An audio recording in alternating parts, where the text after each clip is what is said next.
नमस्कार साथियों, मैं पंकज। अगर आप सीटेट की परीक्षा को देने वाले हैं या इसकी तैयारी करते हैं तो आपको पता होगा कि अंतिम समय में प्रीवियस ईयर के प्रश्न कितने मायने रखते हैं। जी हाँ, जब तक आप प्रीवियस ईयर के प्रश्नों को अच्छे से देखेंगे नहीं, समझेंगे नहीं, तो आप देखेंगे कि आप अच्छा नहीं कर पाएंगे। और भी आप देखेंगे कि परीक्षा में अब आपके काफ़ी कम समय बचे हुए हैं। तो इसीलिए आपको प्रीवियस ईयर के प्रश्नों को देखना काफ़ी महत्वपूर्ण हो जाता है।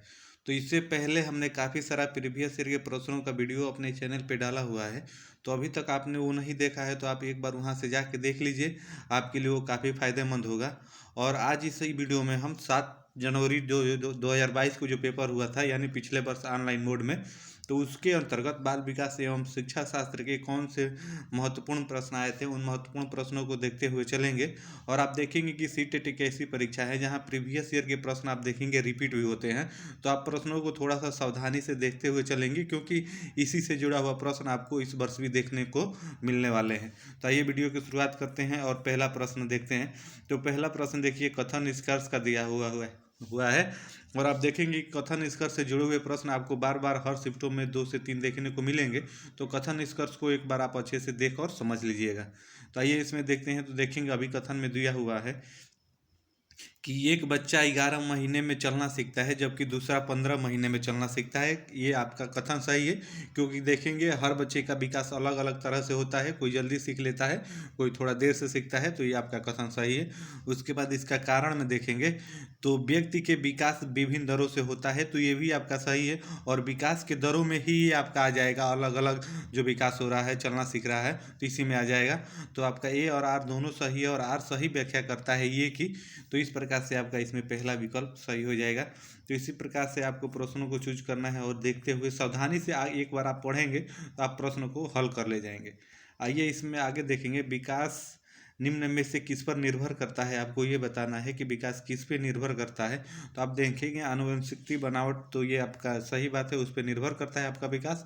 उसके बाद भौतिक वातावरण भी चाहिए विकास के लिए, तो ये भी आपका सही है। उसके बाद सामाजिक सांस्कृतिक कारक भी महत्वपूर्ण है आपके विकास में। तो आपका ये तीनों जिसमें दिया रहेगा तो वो आपका सही होगा। तो आप देखेंगे कि चौथा में तीनों दिया हुआ है, तो इस प्रकार से आपका ये विकल्प इसमें सही होगा। आइए अगले प्रश्न को देखते हैं। तो अगले में देखेंगे, आपसे पूछा है किस अवस्था में प्रतीकात्मक खेल बढ़ता है और संज्ञानात्मक विकास को समर्थन देता है। आपको वो बताना है वो कौन सी अवस्था है। तो आपकी ये शैशवावस्था है कि प्रारंभिक बाल्यावस्था है कि मध्य बाल्यावस्था है कि उसके बाद किशोरावस्था है, आपको ये बताना है। तो आप देखेंगे कि ये प्रारंभिक बाल्यावस्था के अंतर्गत प्रतीकात्मक जो खेल होते हैं उसको बढ़ावा दिया जाता है, यानी बच्चे के उसके तरफ रुचि हो जाती है, जो आपका देखेंगे 2 से 6 वर्षों तक होता है। तो आपका विकल्प इसमें दूसरा सही होगा। आइए अगले प्रश्न को देखते हैं। तो अगले में देखेंगे, आपसे पूछा है कि निम्न में से बच्चों को प्राथमिक समाजीकरण की संस्था कौन सी है। आप देखेंगे ये प्रश्न पिछले बार कई शिफ्टों में आपको बार बार देखने को मिले थे, तो ये प्रश्न आपके लिए काफ़ी महत्वपूर्ण है। तो आपको वही बताना है, प्राथमिक समाजीकरण के लिए कौन सी संस्था सबसे महत्वपूर्ण है। तो वही आपका बताना है, जो आपका परिवार होता है, आप देखेंगे प्राथमिक संस्था के अंतर्गत आता है। तो आपका विकल्प इसमें ये सही हो जाएगा। आइए अगले प्रश्न को देखते हैं। तो अगले में देखेंगे, आपसे पूछा है कि एक 5 वर्ष की बच्ची यह तर्क करने में विफल रही है कि जब पानी को एक लंबे और संकीर्ण गिलास के एक लंबे चौड़े बर्तन में स्थानांतरित किया जाता है तो पानी की मात्रा समान रहती है। पियाजी के अनुसार इसका क्या कारण है। आपको वही बताना है कि क्या कारण है जो वो नहीं कर पा रही है। तो आपको इसमें ये बताना है, तो वो प्रतिवर्ती सोच नहीं रख पाती है। आपको यही देखना है, क्योंकि आपका पहला विकल्प पॉजिटिव है। आपको उस लड़की के पास प्रतिवर्ती सोच अभी विकसित नहीं हो पाई है, इसलिए वो अंतर स्पष्ट नहीं कर पा रही है। तो आपका विकल्प इसमें पहला ही सही होगा। आइए वही अगले प्रश्न को देखते हैं। तो अगले में देखेंगे, आपसे पूछा है लेव वाइगोत्स्की के सिद्धांत के अनुसार हमारी संज्ञानात्मक संरचनाओं की बनावट व हमारी संज्ञानात्मक प्रतिक्रियाओं में बदलाव किसके द्वारा किया जाता है। आपको ये बताना है। तो आप देखेंगे कि जहाँ पे भी भाषा, सांस्कृतिक और समाज की बात की जाए तो आपके वाइगोत्स्की महोदय जी ने ही कहा है। तो आप देखेंगे इसमें सांस्कृतिक की बात आई है, सांस्कृतिक उपकरण। तो आपका विकल्प इसमें दूसरा सही हो जाएगा। आइए ऐसे ही अगले प्रश्न को देखते हैं। तो अगले में देखेंगे, आपसे पूछा है वाइगोत्स्की के अनुसार इनमें से कौन सा कारक संज्ञानात्मक विकास में महत्वपूर्ण भूमिका निभाता है। तो आपको पहले ही पिछले ही प्रश्न में बताया कि जहाँ पे भी भाषा से जुड़ा हुआ प्रश्न आ जाए, संस्कृति से जुड़ा हुआ, समाज से जुड़ा हुआ प्रश्न आ जाए, तो वहाँ पे आपके वाइगोत्स्की महोदय होंगे। आप आसानी से वो विकल्प लगाएंगे, आपका हमेशा वो सही होगा। तो इसमें आपका भाषा हो जाएगा, पहला विकल्प सही होगा। आइए अगले प्रश्न को देखते हैं। तो अगले में देखेंगे, आपसे पूछा है समूहों में चर्चा करना और सकारात्मक शिक्षण शास्त्र छात्र जो संबंध होता है कक्षा कक्ष की, किसकी कक्षा कक्ष की विशेषता होती है, आपको ये बताना है कि जो समूहों में चर्चा करना और सकारात्मक शिक्षा शास्त्र संबंध होता है वो किस कक्षा कक्ष की विशेषता होता है, आपको ये बताना है। तो यह प्रगतिशील कक्षा कक्ष की विशेषता होता है, तो आपका पहला ही विकल्प इसमें सही होगा। आइए ऐसे ही अगले प्रश्न को हैं। तो अगले में आपको ये बताना है कि बाल केंद्रित कक्षा कक्ष में विद्यार्थी कैसे होते हैं, आपको वो बताना है। तो आप देखेंगे कि पहले विकल्प में दिया हुआ है अपने स्वयं के सीखने से ज़्यादा भूमिका नहीं रखते हैं, तो ये आपका गलत है। ज्ञान के सक्रिय निर्माता होते हैं। जी हाँ, जहाँ पे भी बाल केंद्रित कक्षा कक्ष की बात की जाए और ज्ञान की सक्रिय निर्माता की बात की जाए तो आपका वो विकल्प हमेशा सही होगा, तो इसलिए आपका इसमें विकल्प दूसरा सही होगा। आइए अगले प्रश्न को देखते हैं। तो अगले में देखेंगे, आपसे पूछा है कि कोहल वर्ग के किस चरण में व्यक्ति तर्क करते हैं कि सही कार्यवाही विवेक से चुने हुए नैतिक सिद्धांतों द्वारा प्रतिपादित किया जा सकता है, आपको ये बताना है कि किस चरण में ये चुनते हैं। तो आप देखेंगे कि अच्छा लड़का अभिविन्यास के अंतर्गत ये नहीं आता है, तो ये आपका विकल्प होगा नहीं। सामाजिक अनुबंधन के अभिविन्यास के अंतर्गत नहीं आता है, तो ये भी आपका विकल्प नहीं होगा। सामाजिक व्यवस्था बनाने का अभिविन्यास ये भी नहीं आता, ये वाइगोस्की महोदय ने कहा है। तो उसके बाद जो आपका सार्वभौमिक नैतिक अभिविन्यास है, तो यही आपका विकल्प इसमें चौथा सही हो जाएगा। आइए अगले प्रश्न को देखते हैं। तो अगले में देखेंगे, आपसे पूछा है हार्वर्ड गार्डनर के अनुसार वह व्यक्ति जिसमें दूसरों की मंशाओं भावनाओं व्यवहारों को समझने के साथ साथ संबंध बनाने की क्षमता होती है, उसमें कौन सी बुद्धि आती है, आपको ये बताना है किस बुद्धि के अंतर्गत ये होता है। तो आप देखेंगे कि ऐसी भावनाएं आपको जो अंतर्वैयक्तिक बुद्धि वाले छात्र होते हैं, बच्चे होते हैं, उनके अंदर आ जाती है, तो आपका विकल्प इसमें दूसरा सही होगा। आइए अगले प्रश्न को देखते हैं। तो अगले में जब आप देखेंगे कि जब बच्चे स्कूल में प्रवेश करते हैं तो आपको बताना है कथन चुन के कि क्या होता है। तो उन्हें अपनी मातृभाषा में बोलने की अनुमति दे देनी चाहिए, क्योंकि इससे अभिव्यक्ति महत्वपूर्ण होता है। आप देखेंगे कि पहला ही विकल्प आपका सही है। जब भी बच्चा पहले ही कक्षा में स्कूल में प्रवेश करे, उस समय आए, तो जिस भाषा में बोल रहा है तो आपको उसी भाषा को समझना चाहिए अगर आप शिक्षक हैं तो, और उसी अभिव्यक्ति को महत्वपूर्णता देनी चाहिए। तो इस प्रकार से बच्चा आप देखेंगे अच्छे से सीखेगा और समझेगा, तो इसलिए आपका विकल्प इसमें पहला ही सही होगा। आइए अगले प्रश्न को देखते हैं। तो अगले में देखेंगे, आपसे पूछा है कि लड़कों को उपहार में खेलने के लिए अक्सर कार और यांत्रिक ब्लॉक, लड़कियों की गुड़िया और चित्रकारी के संसाधन दिए जाते हैं। तो यह अनुप्रथा क्या दर्शाती है, तो आपका देखेंगे जेंडर पक्षपात को दर्शाती है। इसमें आपको और कुछ देखने की जरूरत ही नहीं है, इसमें आपका ये विकल्प सही होगा। आइए वैसे ही अगले प्रश्न को देखते हैं। तो अगले में देखेंगे, आपसे पूछा है कि एक शिक्षिका को बच्चों को अपने आप से बात करने को क्या प्रतिक्रिया देनी चाहिए, आपको ये बताना है। तो हतोत्साहित की दो प्रश्नों में विकल्पों में बात कही गई है। तो जहाँ पे भी हतोत्साहित आ जाए तो वो आपका नकारात्मक होगा, वो होगा नहीं।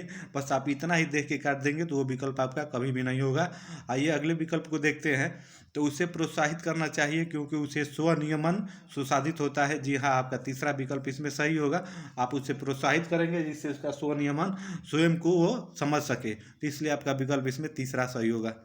आइए वैसे ही अगले प्रश्न को देखते हैं। तो अगले में आप देखेंगे, आपसे ये पूछा है कि निम्नलिखित में से कौन सा कथन कक्षा में सवाल पूछने के संदर्भ में सही नहीं है, अर्थात आपको इसका नहीं में जवाब देना है। तो आइए इसमें देखते हैं। विद्यार्थी से प्रश्न के उत्तर पूछने का मुख्य उद्देश्य उसका परीक्षण करना है। तो पहला ही विकल्प आपका नेगेटिव है। जब आप विद्यार्थी से प्रश्न पूछेंगे तो उसका उद्देश्य परीक्षण करना नहीं होता है, तो इसमें आपका यही नहीं में ही पूछा है, तो आपका विकल्प इसमें पहला ही सही हो जाएगा। आइए अगले प्रश्न को देखते हैं। तो अगले प्रश्न में देखेंगे, आपसे पूछा है समावेशी शिक्षा के लिए निम्न में से कौन सहायक है, आपको ये बताना है कि जो समावेशी शिक्षा होती है तो उसके लिए निम्न में से कौन सहायक है, आपको इसमें ये बताना है। तो आप देखेंगे कि आपके ऑप्शन में दिए हुए हैं कि विद्यार्थियों के बीच प्रतिस्पर्धा की भावना। तो आप देखेंगे कि प्रतिस्पर्धा की भावना विद्यार्थियों के बीच में आपको नहीं पैदा करनी है, तो आपका ये विकल्प होगा नहीं। लचीला पाठ्यक्रम एवं अनमय स्कूल कैलेंडर की जहाँ पे भी बात की जाए तो वो भी आपका विकल्प नहीं होगा, तो इस प्रकार से ये आपका गलत होगा। आइए आगे देखते हैं। विद्यार्थियों की आवश्यकता के अनुसार उचित आवास। हाँ जी हाँ, आप देखेंगे जैसे विद्यार्थी रहेंगे उसके अनुसार आपका शांतचित वातावरण बनाना है, तभी जाके आप देखेंगे समावेशी कक्षा में वो सहायक होगा। तो इस प्रकार से आपका विकल्प इसमें तीसरा सही हो जाएगा। आइए अगले प्रश्न को देखते हैं। तो अगले प्रश्न में देखेंगे, आपसे पूछा है यहाँ पे कि निम्नलिखित में से किसी व्यक्ति के हाथ से आँख के तालमेल, संतुलन और शारीरिक निपुणता की क्षमता को प्रभावित करता है। आपको ये बताना है कि निम्नलिखित में से कौन किसी व्यक्ति के हाथ से आँख के तालमेल, संतुलन और शारीरिक निपुणता की क्षमता को प्रभावित करता है। तो आपको वही बताना है। तो आपका गुणज वैकल्य देखेंगे गणित से जुड़ा हुआ है तो ये होगा नहीं। पठन वैकल्य पढ़ने से जुड़ा है तो ये भी आपका होगा नहीं। भाषा वैकल्य भाषा से जुड़ा है तो ये भी आपका होगा नहीं। तो जब ये तीन नहीं होंगे तो चौथा ऑप्शन आप बिना देखे मार देंगे, वो आपका हमेशा विकल्प सही होगा। गति, समन्वयक, वैकल्य, यही आपका इसमें विकल्प सही होगा। आइए अगले प्रश्न को देखते हैं। तो अगले में देखेंगे, आपसे पूछा है कि उन विद्यार्थियों के सफल समावेशन के लिए जिन्हें दृष्टिबाधिता है, एक शिक्षिका को क्या करना चाहिए। आपको इसमें ये बताना है कि उन विद्यार्थियों के सफल समावेशन के लिए जिन्हें दृष्टिबाधिता है यानी अंधे हैं, तो वैसे शिक्षिका को उनके लिए क्या करना चाहिए, आपको इसमें यही बताना है। तो आसपास की चित्र रूपी सामग्री को मौखिक स्पष्टीकरण से जोड़े। जी हाँ, बच्चे के जो आसपास में जो भी चीज़ रहेगा, जो भी चित्रकारी रहेगी, तो उसको आपको बोल के मौखिक रूप से उसको समझाएंगे, बताएंगे, तो बच्चा समझेगा। तो इसमें आपका पहला ही विकल्प सही होगा। आइए ऐसे ही अगले प्रश्न को देखते हैं। तो अगले में देखेंगे, आपसे पूछा है कि जनजातीय समुदायों के विद्यार्थियों के सफल समावेशन के लिए एक शिक्षिका को निम्न में से किससे बचना चाहिए, अर्थात आपको नेगेटिव, नकारात्मक में बताना है कि किससे बचना चाहिए। तो आप देखेंगे कि आपके ऑप्शन दिए उसे दैनिक जीवन और परिवेश के उदाहरण में शामिल करना चाहिए। तो ये आपका पॉजिटिव है, तो पॉजिटिव में नहीं पूछा है तो ये आपका होगा नहीं विकल्प। उसके सामाजिक सांस्कृतिक संदर्भ को महत्व एवं सम्मान देना चाहिए, तो ये भी आपका सही यानी सकारात्मक है, तो सकारात्मक नहीं पूछा है तो होगा नहीं यह विकल्प। पाठ्यक्रम में उनकी संस्कृति में प्रचलित लोकगीतों और गीतों को शामिल करना चाहिए, तो ये भी आपका पॉजिटिव है, गीतों को शामिल करना चाहिए समावेशी कक्षा में। तो आपका नहीं में पूछा है तो ये आपका होगा नहीं। तो जब तीन नहीं होंगे तो चौथा आप बिना देखे मार देंगे, वो विकल्प आपका हमेशा सही होगा। आइए ऐसे ही अगले प्रश्न को देखते हैं।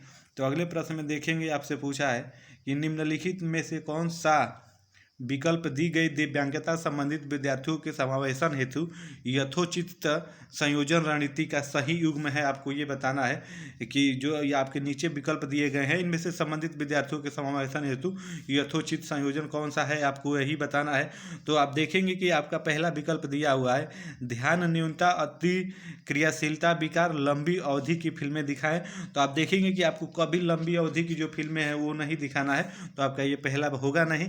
उसके बाद स्वलीनता, जिसका हो सके एक समय सारणी दिनचर्या। जी हाँ, किसी भी बच्चे को आपको दिनचर्या से जोड़ना है, समय सारणी से बना के जोड़ना है, स्वलीनता से जोड़ना है, तो आपका विकल्प यही सही हो जाएगा। सही युग में ही इसमें देखेंगे, आपसे पूछा हुआ है। आइए ऐसे ही अगले प्रश्न को देखते हैं। यहाँ पर देखेंगे कथन निष्कर्ष से जुड़ा हुआ एक और प्रश्न आ गया। मैंने पहले ही बताया है कि कथन निष्कर्ष से जुड़े हुए प्रश्न आपको हर शिफ्टों में देखने को मिलेंगे, तो इसको आप एक बार अच्छे से देख लीजिएगा और समझ लीजिएगा, क्योंकि ये आपके हर शिफ्ट में देखने को मिलेंगे। शिक्षकों को निर्णय लेने में विद्यार्थियों को शामिल करना चाहिए और कक्षा में सक्रिय भागीदारी को प्रोत्साहित करना चाहिए। तो ये आपका कथन एकदम सही है। आप प्रोत्साहित की बात कही जा रही है, बच्चों को शामिल करने की बात कही जा रही है, तो उनके परिप्रेक्ष्य में ये आपका सही है। अधिगम शिक्षक द्वारा विद्यार्थियों को सीधे स्थानांतरित किया जाना चाहिए। ऐसा नहीं है, जो अधिगम होता है शिक्षक द्वारा डायरेक्ट विद्यार्थी को नहीं देना है, तो इसलिए ये कथन आपका गलत है। तो इसमें ए आपका सही है, आर गलत है। तो आप देखेंगे कि इसमें दिया हुआ है ये सही लेकिन आर गलत है, तो आपका विकल्प इसमें यही सही होगा। आइए ऐसे ही अगले प्रश्न को देखते हैं। तो अगले में देखेंगे, आपसे पूछा है विद्यार्थी निम्न में से किसे नए ज्ञान के निर्माता का आधार मानते हैं। आपको ये बताना है कि जो विद्यार्थी होते हैं निम्न में से किसे नए ज्ञान का निर्माता मानते हैं, आपको वही बताना है। तो जो उनके द्वारा पहले से ही समझा और माना जाता है उसे ही आप देखेंगे ज्ञान के निर्माता बच्चे मानते हैं, तो आपका पहला ही विकल्प इसमें सही होगा। आगे जाने की आपको ज़रूरत ही नहीं पड़ेगी इसमें। आइए वैसे ही अगले प्रश्न को देखते हैं।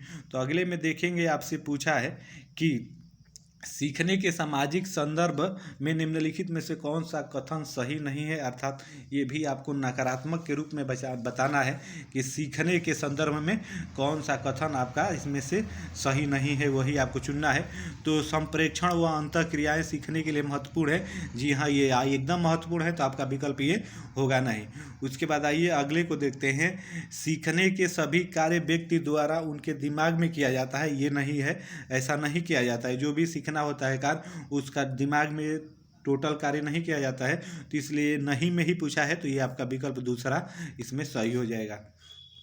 ऐसे ही आइए अगले प्रश्न को देखते हैं। तो अगले में देखेंगे आपसे पूछा है कि निम्न में से कौन सा कारक विद्यार्थियों की असफलता के लिए जिम्मेदार है। आप देखेंगे इसमें असफलता के लिए जिम्मेदार किसे माना गया है, वही पूछा है। तो आप देखेंगे कि असंदर्भित पाठ्यक्रम पहले ही विकल्प, ऐसे आपको तैयार करना है, ऐसे आपको ध्यान में रखना है कि नेगेटिव और पॉजिटिव, इसका वीडियो हमने डाला हुआ है, आप वहाँ पर देख लीजिएगा। तो आप कभी भी बच्चे को असंदर्भित पाठ्यक्रम के माध्यम से नहीं पढ़ाएंगे, तो इसलिए इसमें नहीं में जिम्मेदार ही पूछा है, तो आपका पहला ही विकल्प इसमें सही हो जाएगा। आइए ऐसे ही अगले प्रश्न को देखते हैं। तो अगले में देखेंगे आपसे पूछा है प्राचीन अधिगम के लिए शिक्षार्थी की भागीदारी की आवश्यकता होती है, आपको वही बताना है कि प्रभावी अधिगम के लिए शिक्षार्थी की भागीदारी की आवश्यकता होती है, कैसी आपको वो बताना है। तो आप देखेंगे कि सक्रिय भागीदारी की आवश्यकता होती है। प्रभावी अधिगम तभी होगा जब बच्चा सक्रिय रूप से उसमें शामिल होगा, तो इस प्रकार से आप देखेंगे पहला ही विकल्प इसमें आपका सही होगा। आइए ऐसे ही अगले प्रश्न को देखते हैं। तो अगले प्रश्न में देखेंगे आपसे पूछा है अधिसंज्ञानात्मक कौशल, आपको आगे विकल्प दिए हुए हैं, ऑप्शन के हिसाब से चुन के आपको बताना है। चिंतन और अधिगम को नियमित करते हैं, जी हाँ पहला ही विकल्प आप देखेंगे इसमें ही सही है, इसमें भी सही है। आगे आपको जाने की इसमें ज़रूरत ही नहीं पड़ेगी, क्योंकि जो संज्ञानात्मक आपका कौशल होता है चिंतन और अधिगम से आप देखेंगे बार बार ऐसा करेंगे तो वो नियमित हो जाएगा, तो आपका पहला ही विकल्प इसमें सही होगा। आइए अगले प्रश्न को देखेंगे। तो अगले प्रश्न में देखेंगे आपसे पूछा है त्रुटियों के बारे में निम्न में से कौन सा कथन सही है, आपको ये बताना है कि त्रुटियों के बारे में निम्न में से कौन सा कथन सही है। तो आपके ऑप्शन दिए हुए हैं अधिगम प्रतिक्रिया में त्रुटियों की कोई भूमिका नहीं होती है, तो आप देखेंगे कि अधिगम प्रतिक्रिया में त्रुटियों की अहम भूमिका होती है, तो ये आपका विकल्प होगा नहीं। आइए वही आगे देखते हैं। एक शिक्षिका को विद्यार्थियों के त्रुटि करने के व्यवहार को इनाम और सजा देकर खत्म करना चाहिए, तो आपको इनाम सजा जहाँ पे भी आए वो आपका नेगेटिव होगा, तो वो आपका होगा नहीं। त्रुटियों पर चर्चा और विश्लेषण द्वारा उन्हें अर्थपूर्ण अधिगम में बदला जा सकता है, तो ये आपका विकल्प सही है। त्रुटियों को, बच्चों को त्रुटि करने देना है, उनसे उनकी भावनाएं को पता चलेगी, तो इस प्रकार से आप देखेंगे विकल्प आपका इसमें तीसरा सही होगा। आइए अगले प्रश्न को देखते हैं। तो अगले में देखेंगे आपसे पूछा है अधिगम और सूचना प्रसारण एवं संवेगों और प्रवृत्ति का संबंध किस प्रकार है, आपको ये बताना है। जो आपका अधिगम और सूचना प्रसारण है और एवं संवेग है, उसकी प्रकृति का संबंध किस प्रकार से है, आपको ये बताना है। तो आप देखेंगे कि आपके ऑप्शन दिए हुए हैं अधिगम सूचना प्रसारण संवेगों से काफ़ी हद तक प्रभावित होते हैं, तो आपका इसमें भी पहला विकल्प ही सही है, क्योंकि देखेंगे जो अधिगम होता है, सूचना प्रसारण होता है और संवेग, तीनों एक दूसरे से काफ़ी हद तक प्रभावित होते हैं, मिलते जुलते हैं, तो आपका इसमें पहला ही विकल्प सही हो जाएगा। आइए ऐसे ही अगले प्रश्न को देखते हैं।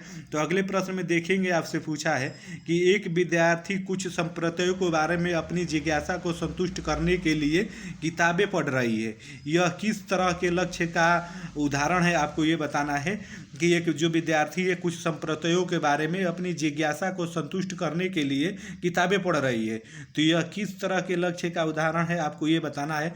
तो आप देखेंगे कि महारत हासिल करने के परिप्रेक्ष्य में वो छात्र उन्मुख है, तो आपका पहला ही विकल्प सही होगा, महारत हासिल करने के दिशा की तरफ उन्मुक्त लक्ष्य। आइए अंतिम प्रश्न को देख लेते हैं। तो जो 7 जनवरी को आया था, राष्ट्रीय शिक्षा नीति का आपका बिंदु बताना है। राष्ट्रीय शिक्षा नीति 2020 के केंद्र बिंदु क्या हैं, आपको वही बताना है। तो आपके ऑप्शन यहाँ पे दिए हुए हैं। कठोर पाठ्यक्रम की जहाँ बात की जाए उसके आगे आपको देखना ही नहीं है, वो विकल्प आप ऐसे ही काट देंगे। उसके बाद बहुभाषिकता एवं समग्र शिक्षा। जी हाँ, आप देखेंगे जो राष्ट्रीय शिक्षा नीति 2020 है उसमें आपकी बहुभाषिकता एवं समग्र शिक्षा की बात कही गई है, तो आपका विकल्प यही सही होगा।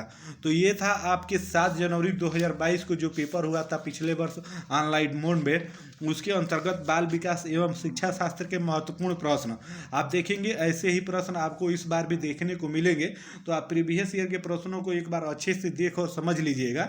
इसके लिए हमने इससे पहले काफ़ी सारा प्रीवियस ईयर के प्रश्नों का वीडियो अपने चैनल पे डाला हुआ है, थोड़े थोड़े समय का, तो आप थोड़ा सा समय निकाल के आप एक बार देखे रहेंगे तो उससे जुड़ा हुआ प्रश्न कोई भी आपके पेपर में आएगा तो आप आसानी से उसे सही कर जाएंगे। तो फिर मिलते हैं नेक्स्ट वीडियो में, तब तक के लिए आप सभी को जय हिंद, धन्यवाद।